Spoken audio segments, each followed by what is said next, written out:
I'm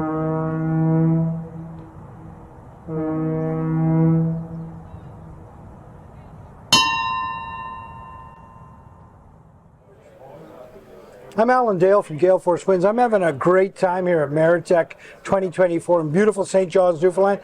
Day 2, a lot of business being done on the trade show floor in there. A lot of youth engagement today. A lot of students walking around, exploring the marine sector and what it has to offer, coming to find that it has an awful lot to offer. Why don't you introduce yourself, tell us what you do.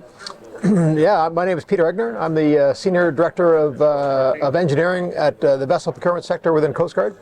We are the guys who design and then contract to build all of our new future fleet. Wow, and that's an exciting time for you guys then. It's a very exciting time. The government has given us a lot of money to renew our fleet, so you know, if you actually look at the numbers, we're renewing pretty much every single, well, we are renewing every large ship in the fleet and many of the small ones as well. So it's a very exciting time for us. That's got to be great, right?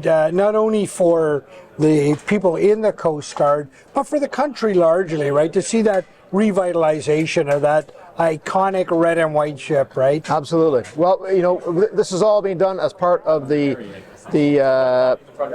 national shipbuilding strategy nationally to rebuild our shipbuilding industry, which, you know, if we're honest, withered on the vine after the last major program. So, yeah, it's an exciting time for all of us. Yeah, the procurement strategy for Canada right now is a great one, right? It really is connected with industry. It really is connected with academia. And of course, government sort of providing that fuel to the whole system. It is a recipe for success, and we appear to be right on track with it. Your thoughts on that? Yeah, we're definitely doing well. Taking a little bit longer maybe than hope to get those new ships out in the water and retire some of our older ships, but it is we're definitely moving in the right direction.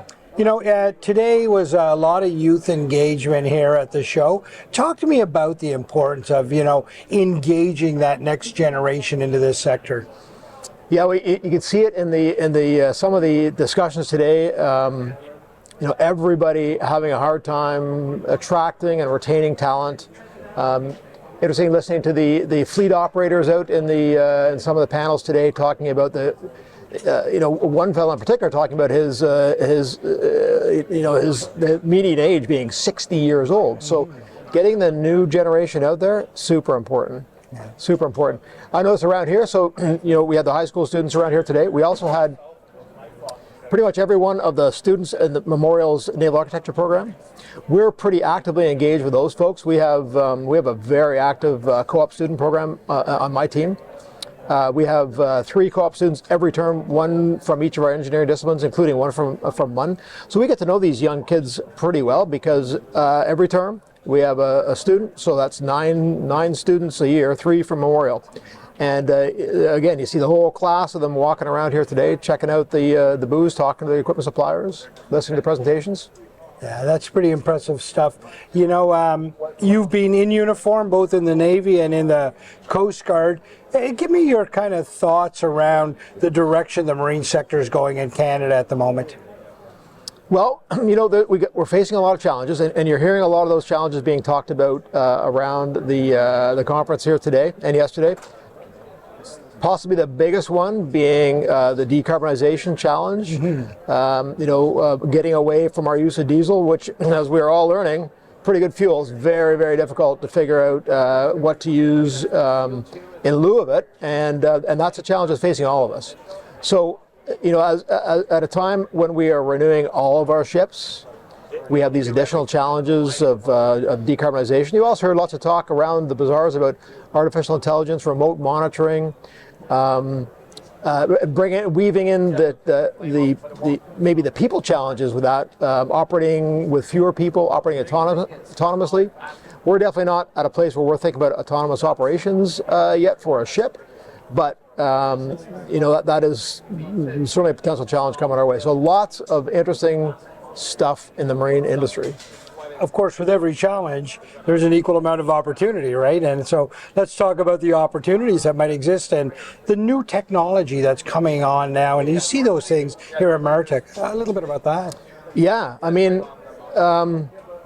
flight sprinklers are? Well, so for instance, we have in-house right now a concept design for a vessel which has a propulsion system using a methanol reformer which feeds hydrogen to a fuel cell. There's actually an RFI that went out in the street about 2 weeks back about that. Now it's pretty space age stuff. Yeah. So for young guys, if you're back to attracting and retaining young talent, that's pretty interesting. Yeah. That's pretty neat, pretty state-of-the-art stuff. There are no vessels in the water right now that do that, that have that kind of technology. So, yeah, very interesting time. Lots of things we need to think about doing differently. Yeah. And the fact that the government their head is there now with that type of RFI, it kind of tells you the direction the entire country is going, right? Thinking way ahead where we need to be. That's got to be a cool space for you to be in. It's very cool. Back in the fall, our minister announced construction of the Nearshore Fishery Research Vessel. Really cool little ship. That's our first battery electric hybrid ship. First one in the government. Pretty exciting times.